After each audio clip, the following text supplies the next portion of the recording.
Shikoj, në punën cilën punoj unë shpeshher i shoh realitetet cilat janë në shoqërinë tonë. Mos flasim për shoqëritë tjera, por në shoqërinë tonë.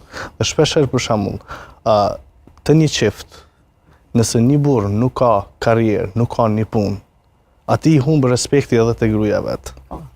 Se aty plasin edhe konflikte. Mentaliteti i tillë që burri duhet t'i mbajë mbi supet e gjitha dhe mendoj që një gruë e cila ka karrierë dhe me një burr i cili nuk ka karrierë, do thotë aty është disfunksionale ajo. Edhe pse ka raste të tilla që gruaja i ka ndihmu.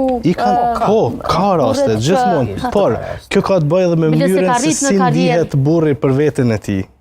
Domethënë vetbesimi, motivi, gjitha ulën, pastaj edhe agresioni, xhelozia e shumë gjëra tjera do thotë prodhon për shkak? Për shkak se do thotë ajo është mungesë në karrierë. Pastaj do thotë raste shumë të rralla ka kur funksionojnë shumë mirë kur gruaja është e më ngritur në karrierë profesionalisht ose akademikisht se sa burri. Në shumicën e rasteve do thotë e ka prodhuar të kundërtën.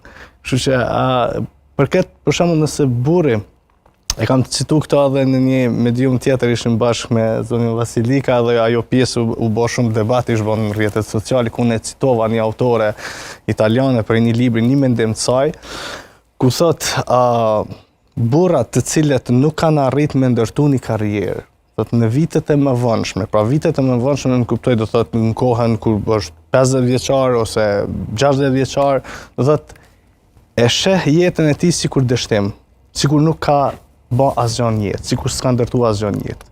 Thot, nëse një grua nuk ka arrit me kriju